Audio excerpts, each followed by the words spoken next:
اللہ تعالیٰ مقدس کلام پاک میں ارشاد فرماتا ہے وما ارسلناک الا رحمۃ للعالمین، اے محبوب ہم نے آپ کو ساری کائنات کے لیے رحمت بنا کر بھیجا۔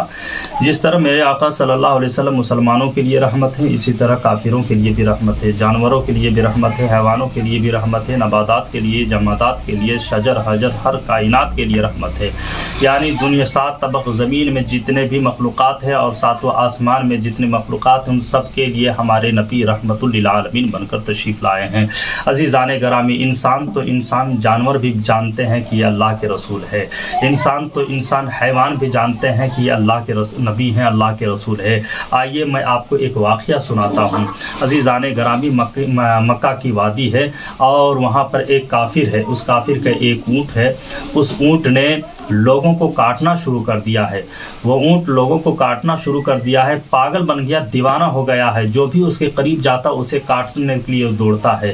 سارے لوگ پریشان، جو اونٹ کا جو مالک تھا، جس کا وہ اونٹ تھا، وہ اونٹ کے مالک کو بھی وہ بخشتا نہیں، اسے بھی کاٹنے لگا، اسے بھی کاٹنے کے لیے دوڑتا۔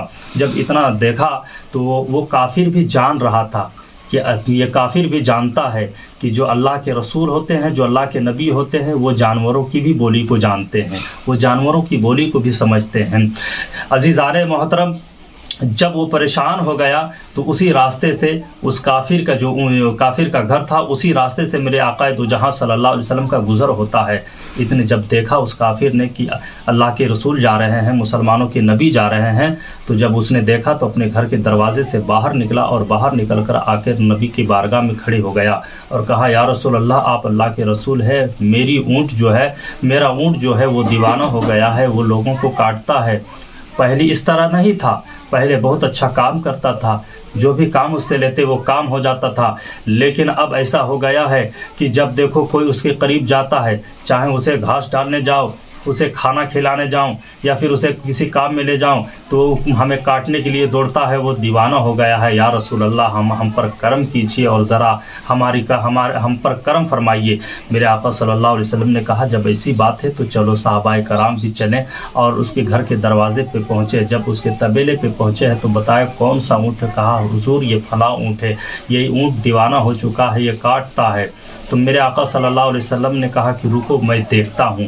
جب اتنا کہے نا تو پھر پیارے صحابی کرام رضی اللہ تعالیٰ عنہ کہتے ہیں کہ یا رسول اللہ صلی اللہ علیہ وسلم، آپ مت جائیے، وہ اونٹ دیوانہ ہو گیا، کہیں ایسا نہ ہو کہ آپ کو کاٹ لے، اس لیے یا رسول اللہ آپ رکے، ہم لوگ جاتے ہیں۔ تو میرے آقا فرماتے ہیں کہ اے میرے پیارے صحابیوں سنو، وہ جو اونٹ ہے نا وہ بھی جانتا ہے میں کون ہوں، وہ بھی مانتا ہے میں کون ہوں۔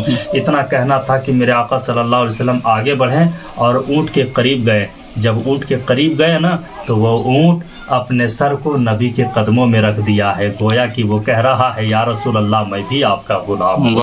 وہ اونٹ اپنے نبی کے قدموں میں رکھ دیا ہے۔ میرے آقا صلی اللہ علیہ وسلم نے اس اونٹ سے مخاطب ہوتے ہیں اور کہتے ہیں اونٹ بتا تو اپنے مالک کو کیوں کاٹتا ہے؟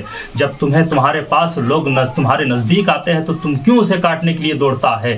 تو وہ اونٹ فصیح زبان پہ کہتا ہے یا رسول اللہ صلی اللہ علیہ وسلم، میں اس سے پہلے لوگوں کو نہیں کاٹا کرتا تھا، میں اپنے مالک کو نہیں کاٹا کرتا تھا، لیکن یا رسول اللہ صلی اللہ علیہ وسلم، میرا جو مالک ہے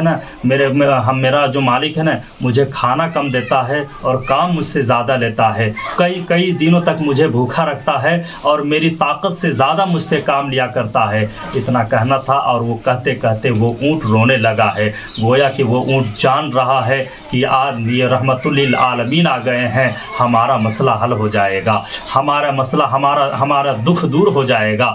وہ اونٹ بھی اپنا رو رو کر بیان کرتا ہے۔ اب میرے آقا صلی اللہ علیہ وسلم نے اس اونٹ کے مالک کو بلایا اور کہا سنو، جو تو اونٹ کو دیوانہ کہہ رہا ہے وہ دیوانہ نہیں ہوا ہے، بلکہ تو اسے کھانا کم دیا کرتا ہے اور اس سے کام زیادہ لیا کرتا ہے، اسی غم اور تکلیف میں تجھے وہ کاٹنا شروع کر دیا ہے، اسے کھانا صحیح دو، اسے کھانا صحیح دو اور اس کے طاقت کے مطابق اس سے کام لو۔ اگر اس کے طاقت کے مطابق کام لوگے تو پھر پہلے کی طرح یہ صحیح ہو جائے گا اور پہلے کی طرح یہ کام آئے گا۔ عزیزان محترم، کہنے کا مطلب اور محصل میرا یہ ہے کہ آج انسان مزدوری کرتا ہے لیکن اسے لوگ تنخواہ کم دیتے ہیں۔ اگر اس کو مزدوری پسینہ سوکھنے سے پہلے اگر اسے تنخواہ دے دیا جائے تو یہی میرے نبی کی سنت ہے اور سنت کی ادائیگی بھی ہو جائے۔